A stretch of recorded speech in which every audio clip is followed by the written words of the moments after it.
Pedro Cateriano ha sido presidente del Consejo de Ministros un par de veces, un ministro de Justicia y una persona permanentemente atenta a lo que pasa en el país, y es candidato a la primera vicepresidenta por el Partido Libertad Popular, que estaba esa plancha presidida por Rafael Belaúnde. Ya ha tenido la gentileza de venir acá al programa para comentar sobre lo que está pasando en Libertad Popular y lo que pasa en el país, donde su opinión siempre es muy importante y a mí me interesa mucho. Pedro, Buenos días, bienvenido Augusto. al programa. Encantado de estar en el programa. ¿Cómo observas esta situación del gobierno de Gería sus 3 semanas? ¿Cómo lo evalúas? ¿Cómo lo ves? Le ha tocado uno de los contextos políticos más graves y fatídicos de nuestra historia republicana. Ah, sí, tan grave. ¿No? Es que nunca hemos tenido esta cantidad de presidentes, esta altísima rotación de ministros y esta inestabilidad política que ha afectado gravemente la institucionalidad democrática. Yo sostengo que no vivimos una democracia plena. Lo que hay es una anomalía democrática y constitucional, Augusto.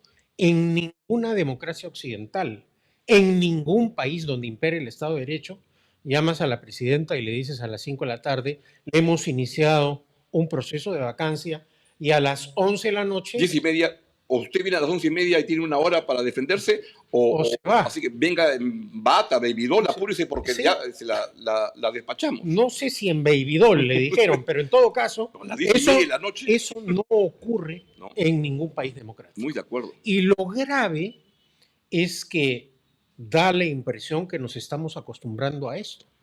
Y esto requiere una reforma constitucional radical, porque este Congreso y los anteriores, hay que recordar, porque la amnesia algunos la usan en política, se advirtió en todos los tonos, Augusto, que vacar a Kuczynski, malinterpretando la Constitución, usándola políticamente, es el mecanismo de la vacancia por incapacidad moral permanente, iniciábamos el camino hacia la anarquía. Y hoy lo que vive el país es una anarquía política. En esta gravísima coyuntura, le ha tocado ocupar el cargo a una persona sin experiencia, sin, digamos, ninguna preparación, ni en el mejor de sus sueños soñó Gerí ser presidente de la República o ocupar la jefatura de Estado. Pero claro, como tú mencionabas anteriormente, comparado con Dina Boluarte, que fue el símbolo de la ineptitud, la irresponsabilidad, la demagogia y sobre todo de la mentira, claro, parece Churchill, parece Konrad Adenauer. Entonces, reitero, esta es una gravísima coyuntura que va a requerir un trabajo para normalizar la institucionalidad democrática. No hay democracia en donde el equilibrio entre los poderes del Estado esté roto como en el Perú. ¿Y esto qué requiere? ¿Una reforma constitucional para hacer más difícil bajarse un presidente, para hacer más difícil disolver el Congreso? ¿O qué requiere? ¿O estamos entrando en una etapa de que se requiera un tipo de democracia parlamentaria? ¿Por dónde miras que pueda ir cambiando la cosa? El drama de nuestra historia republicana ha sido que los presidentes que no han tenido mayoría parlamentaria propia han acabado o con golpes de Estado o han culminado agónicamente. Se creyó que instituyendo el mecanismo del derecho de disolución se iba a defender al gobierno, es decir, la institucionalidad presidencial, si es que el Parlamento exageraba en su mecanismo de control parlamentario. Eso se estableció en la Constitución del 79, porque en la experiencia del 33, Bustamante y Rivero y Belaúnde cayeron por no tener mayoría parlamentaria y por haber enfrentado a parlamentos que hacían un ejercicio abusivo de su poder político. Interpelación, voto de censura y negación de confianza. El APRA, por ejemplo, con Belaúnde. El APRA, Bustamante y Rivero. Exactamente, ¿no? Y bueno, esto fue una tragedia. En la Constituyente del 78 se estableció que por primera vez la Cámara de Diputados podía ser disuelta si censuraba o negaba confianza a 3 consejos de ministros. No se percibió el enfrentamiento entre los poderes del Estado porque durante la reelección de Belaúnde tuvo mayoría parlamentaria propia en diputados y en el Senado, Con gracias al tenía, PPC, a la alianza con el PPC. Y en el caso del primer calamitoso gobierno aprista, el APRA contaba con mayoría absoluta en ambas cámaras. Entonces no se percibió este conflicto entre los poderes del Estado. Fujimori interpretó, ¿no es cierto?, cuando le ganó las elecciones presidenciales a Vargas Llosa con el apoyo del APRA, el apoyo lícito e ilícito del APRA y los votos de la izquierda, no tenía mayoría parlamentaria propia y pudo ejercer el derecho de disolución, pero prefirió dar un golpe de Estado. Recientemente lo mismo. Pedro Castillo pudo disolver el Congreso, pero prefirió dar un efímero golpe de Estado. Entonces este mecanismo no ha funcionado.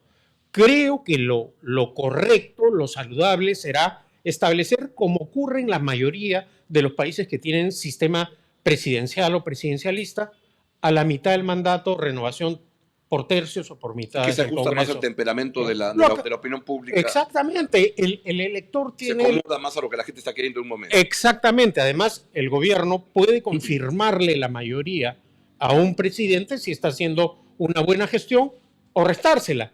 Pero no que pase lo que está ocurriendo en el Perú, que tienes un parlamento como el actual que claramente trabaja para el crimen organizado, claro, y no podemos hacer nada durante 5 años. Entonces este mecanismo es importante de discutirlo en esta campaña. ¿O acaso, algo que también he conversado con Rafael Belaúnde Llosa, el mecanismo ecuatoriano, la muerte cruzada? Bueno, hay un conflicto permanente entre los poderes del Estado. No se puede gobernar, nos vamos todos y el pueblo elige. Elige de nuevo. Pero no tenemos un tribunal constitucional que manipula, un Congreso que impunemente se mantiene en el poder, perjudicando al pueblo, como es lo que está pasando. Entonces, creo que esta distorsión que ha ocurrido mediante el ejercicio de la fuerza bruta de los votos de este Parlamento y de los anteriores, tiene que frenarse, porque un rasgo distintivo del sistema democrático es el equilibrio entre los poderes del Estado. Sin equilibrio entre los poderes del Estado, la democracia no funciona. Y bueno, acá ya muchos creen que es normal, pero ya la reputación internacional del país se empieza a afectar. De hecho, The New York Times ha publicado un artículo alertando. Ayer algunos medios mexicanos, a raíz de este conflicto político y diplomático con México, preguntan qué clases de lecciones democráticas puede dar el presidente de facto del Perú. Es decir, ya esta conducta abusiva, prepotente del Congreso está afectando la imagen del país a nivel internacional. Y esto hay que detenerlo. La economía se afecta si hay inestabilidad política y si no se genera confianza. Y este Parlamento, con estos calamitosos, porque hay que decirlo claramente, es decir, cuando se eligió a la dupla Castillo-Boluarte, sabíamos que esto iba a ocurrir, ¿no?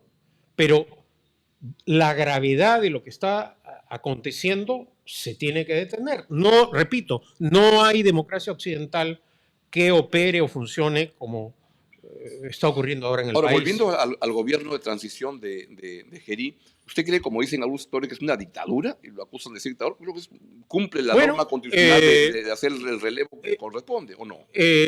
Sí, pero hasta el propio presidente del Consejo de Ministros, cuando recientemente le han hecho una entrevista, le preguntan sobre cómo la vacancia express, él menciona, porque es algo inocultable, que probablemente en términos no se le garantizó el derecho de defensa. Yo creo que Ernesto Álvarez incluso escribió un artículo que se publica el día que él jura el cargo, distando en contra de la vacancia. Como te he escuchado que estás tú, como estoy yo, esa vacancia fue un zafarrancho. Es una prepotencia del Congreso que la apuraron y que fue consecuencia de un error, donde querían hacer la finta de la moción de vacancia y se fue un efecto en manada en que todos acabaron votando. Y que lamentablemente mancha. Sin duda. Mancha y genera esta clase de comentarios a nivel internacional.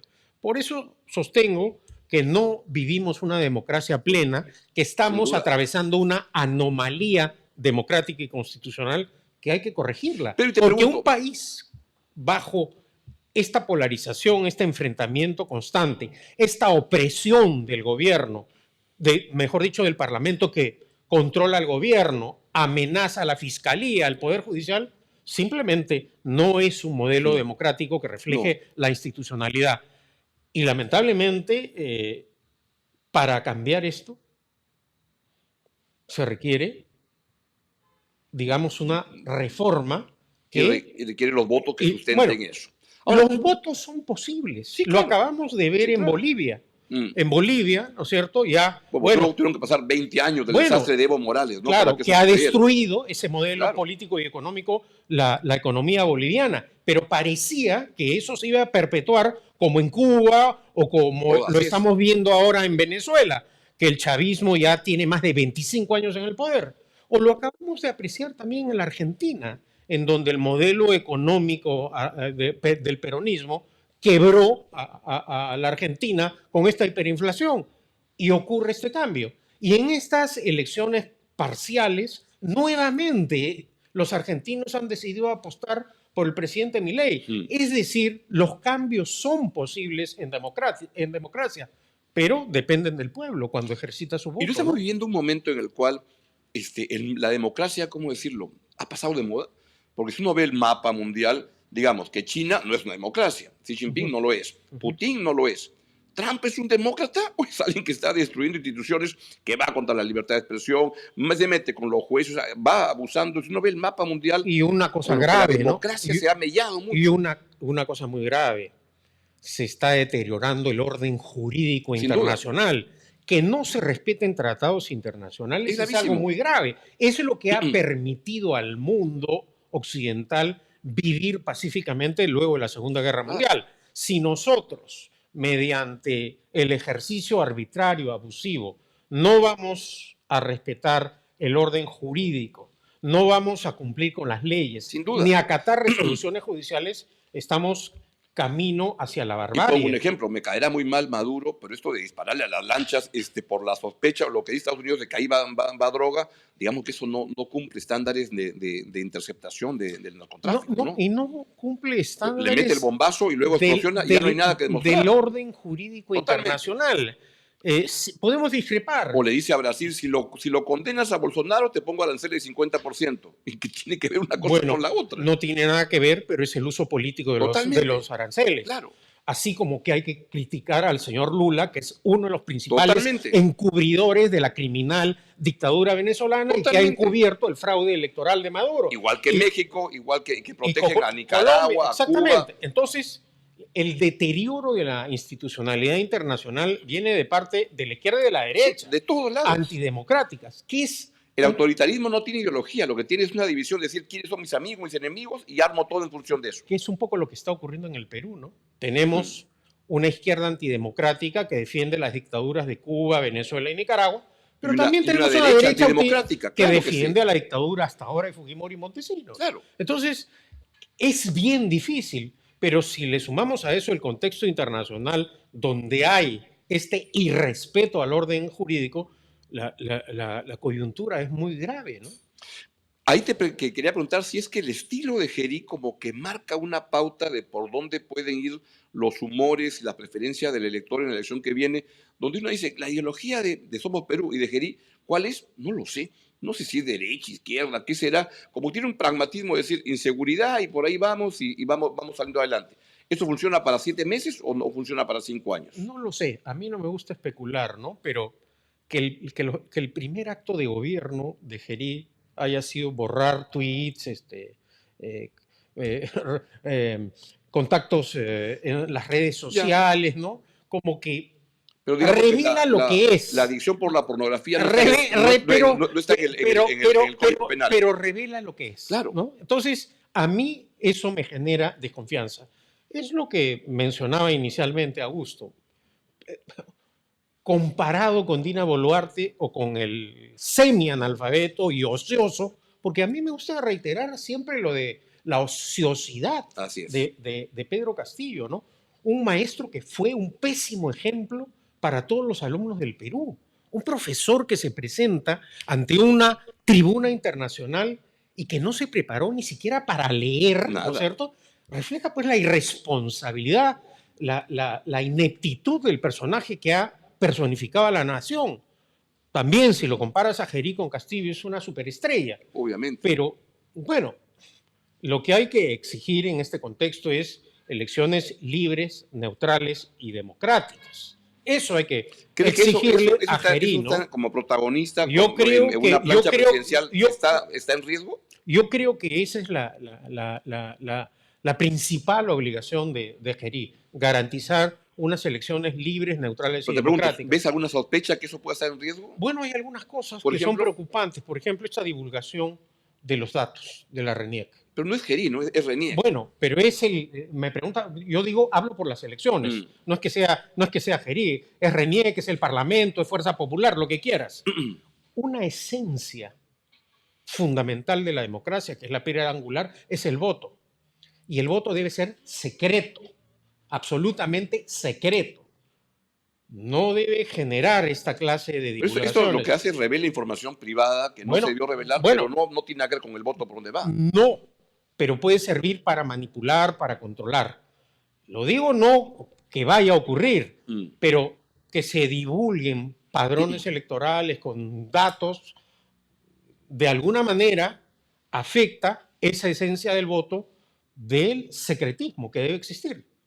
Entonces, sí hay algunas Pero es cosas por exagerar, es un error de la RENIEC de haber no ha puesto filtros y decir solamente se... Bueno, hay una ley que había que hacerlo, eso ¿no? revela también, de alguna manera, el momento crítico en el ámbito legal y jurídico que estamos pasando, que el Parlamento apruebe esta clase de normas sin mayor reflexión, sin debate público, porque hay que decirlo, este Parlamento, por ejemplo, ha aprobado las reformas constitucionales a espaldas de la ciudadanía, sin debate público, sin participación de la academia, de las universidades, y creo que al final esto termina afectando la institucionalidad democrática. A eso me refiero. No digo que este Congreso ni que Gerí va a perpetrar un fraude, pero hay señales que tenemos que alertar nosotros, ¿no? ¿Cómo observas la perspectiva de Libertad Popular en este proceso? Bueno, yo Hasta ahora uno ve las encuestas y para mí el dato más importante de las encuestas no es que López Aliaga va primero, segundo va Keiko y Mario Vizcarra, sino que hay 50% de la gente que todavía no tiene ninguna preferencia y que esto va a estar así hasta enero o algo así, donde en verdad arranca el partido.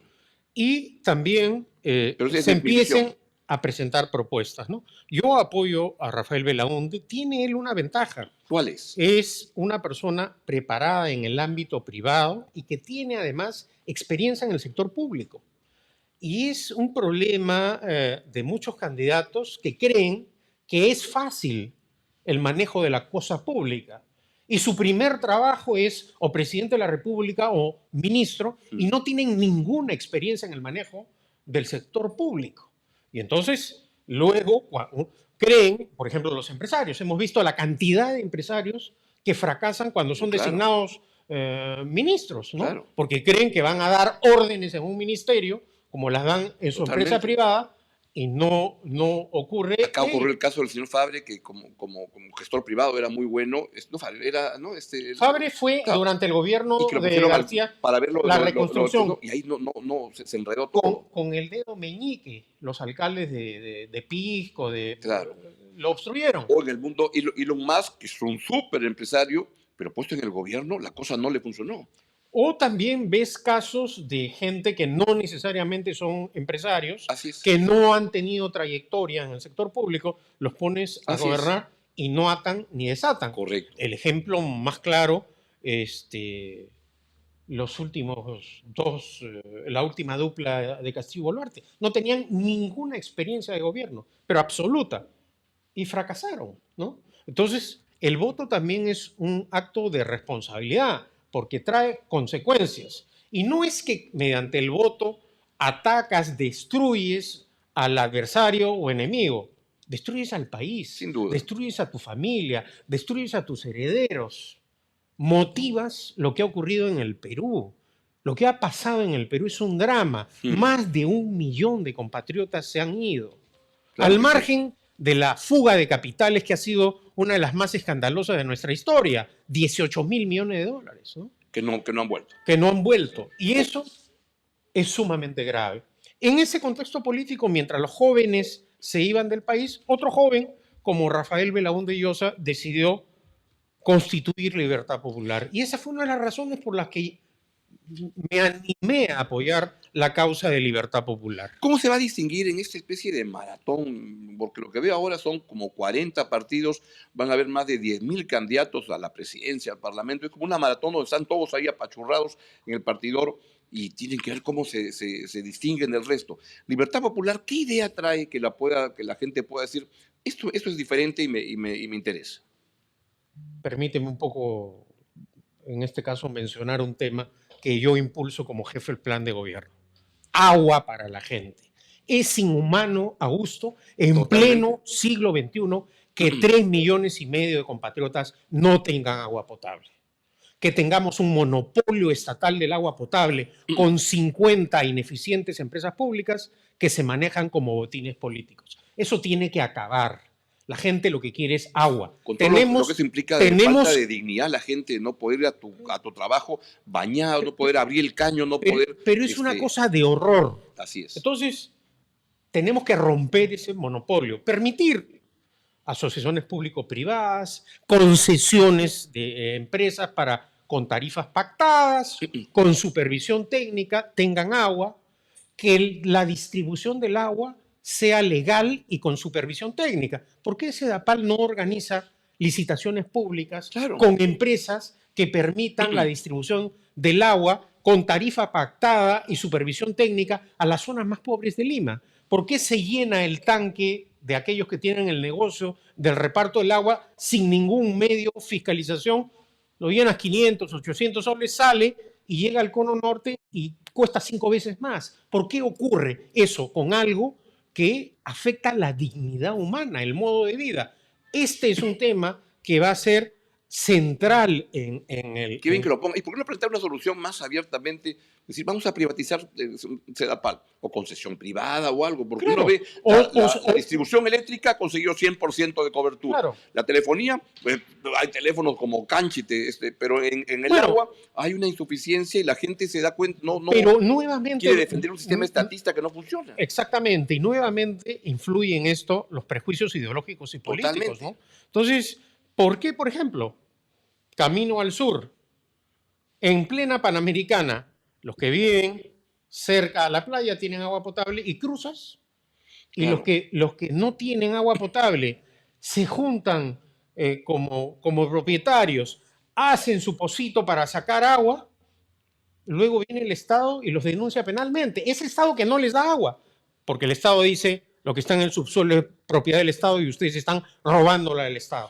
Eso sí tiene que acabar, Augusto. ¿Y cómo vencer ese prejuicio que hay tan fuerte, que está muy enquistado en la sociedad, por ejemplo, contra la minería? Uno ve que Tía María comienza a desarrollarse y la protesta viene, como dicen, va a venir protestas, se ponen, ¿no? Desde Camaná, pero no desde Camaná, Arequipa, desde Girón Camaná, la República que anda poniendo trabas permanentemente diciendo, está mal que se desarrolle.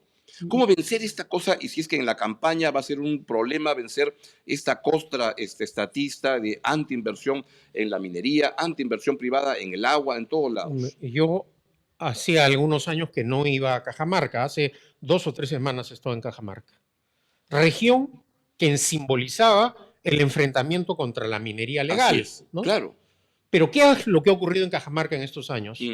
El avance de la minería ilegal ha sido incontenible. Totalmente. Y hoy día Cajamarca tiene minería ilegal que amenaza a esa región. Yo recuerdo que cuando me presenté por segunda vez al Parlamento para pedir el voto de confianza, que me lo negaron, señalé públicamente que la principal amenaza para el país era la minería ilegal. Bueno, como tú recuerdas, me negaron la confianza, mis adversarios y enemigos festejaron ello. Y de repente era por eso, porque la bancada parlamentaria de la minería ilegal es la más potente en el Parlamento de hace mucho tiempo. Pero lamentablemente el tiempo me ha dado la razón. Hoy día la minería ilegal hackea al Estado peruano. Totalmente. Esa es la realidad. Y no ha habido, ¿no es cierto?, una lucha contra la minería ilegal. Hay mucho por hacer naturalmente. El tema de la gestión pública, Augusto. Este año que culmina, la ejecución presupuestal es pobrísima. Se van a dejar de gastar 19.800 millones de soles. Dios mío. Es una cifra monstruosa, con necesidades en salud. En salud, ¿qué hemos avanzado después de la terrible pandemia?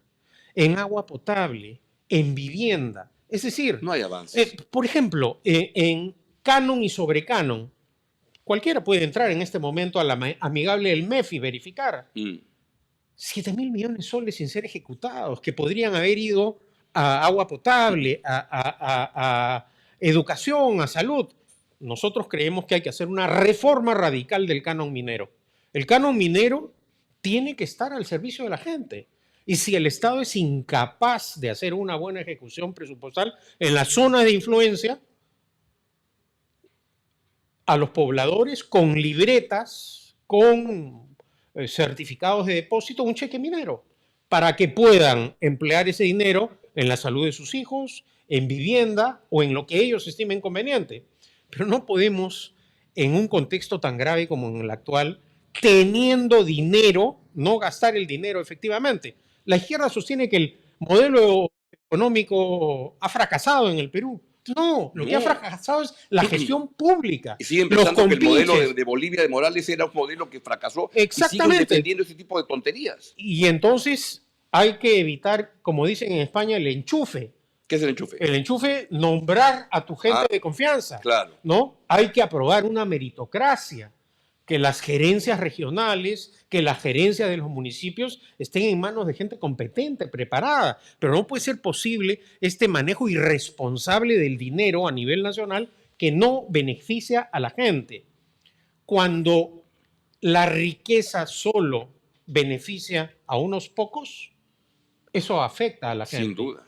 Debemos impulsar un capitalismo popular en donde la riqueza alcance a todos, beneficie a todos y no a unos cuantos. Y en ese sentido, la propuesta liberal de nosotros en el ámbito económico de garantizar la libertad económica, la inversión nacional y extranjera como fuente generadora de la riqueza es fundamental.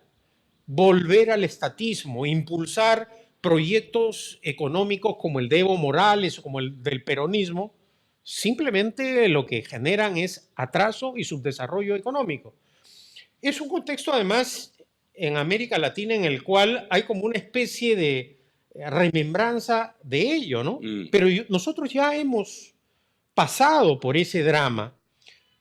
No hay que olvidar que la dictadura de Velasco impuso acá un modelo económico estatista, izquierdizante, intervencionista, que colapsó en el primer calamitoso gobierno aprista, ¿no es cierto? Algo que casi no ocurre en el mundo, es decir, que el Estado quiebre, ¿no? Que no tenga recursos, que la hiperinflación destruya. Eso ya lo hemos vivido. Repetir ello no tiene ningún sentido, pero los prejuicios ideológicos y políticos, la reiteración de la mentira permanentemente. ¿Y podrá la Libertad Popular vencer esta onda vintage en el plano económico que quieren replantear estas ideas tan absurdas? Bueno, en ello estamos. El propósito es participar en el debate público, presentar propuestas y sensatez. Es verdad. Por ejemplo, en plena crisis internacional de la energía, en el Perú nos damos el lujo, Augusto, de haber detenido la exploración y explotación del gas. Increíble. ¿No? Tenemos reservas de gas y por prejuicios ideológicos y políticos no hemos avanzado. Yo recuerdo hace unos meses conversaba con un grupo de embajadores que me invitaron a una reunión y les decía, el Perú tiene gas. ¿Y por qué no nos exporta gas? Por prejuicios ideológicos y políticos. Augusto, hasta Lula ahora está diciendo que va a autorizar exploraciones y explotación de petróleo. Tiene sentido común. Bueno, y en el Perú tenemos petróleo y simplemente también por prejuicios ideológicos y políticos. No se ha detenido. Nosotros vamos a dar una batalla por la minería formal, por la exploración y explotación del gas, del petróleo, porque eso genera riqueza. Ojalá que estas ideas puedan prender en la campaña. Me hace acordar una campaña de un candidato que hubo en el Perú una vez que perdió la elección, pero que ganó en el plano de las ideas. Fue Mario Vargas Llosa en el año 90, donde lo que marcó fue la senda y la pauta de por dónde caminar y establecer ideas que sí promueven el desarrollo económico del país y de la gente. Que ha sido, dicho sea de paso, ya que lo mencionas, el militante más ilustre de Libertad Popular, Mira, porque cuando se funda el partido, él simbólicamente, y creo que fue su último acto de carácter político, se inscribe en Libertad Popular. Pedro, te agradezco mucho que hayas estado en el No, programa encantado, y, Augusto. y- y, Bueno, pues, pero para la próxima, bueno, cuéntanos no eso. me pongas pues esto, Augusto. Enséñalo. Acá me pones Enséñalo, a un ver. vaso que parecía Es que que me ibas a envenenar, no ¿no? lo está, a ver, más para El allá, para la APRA cámara. puede porque el APRA Voltealo. sabe. El APRA no puede ni sabe. Sus dos gobiernos Acá fueron está, nauseabundamente lo pueden ver. Lo corruptos. que pasa es que este canal es un canal plural y por acá pasó Hernán Garrido Leca y me ha dejado el set lleno de stickers por Sí, todos lados. pero ese sticker no se No, ajusta a la verdad, ¿no? vamos No puede ni sabe, pues, o sea, sobre todo en el tema de la corrupción, ¿no?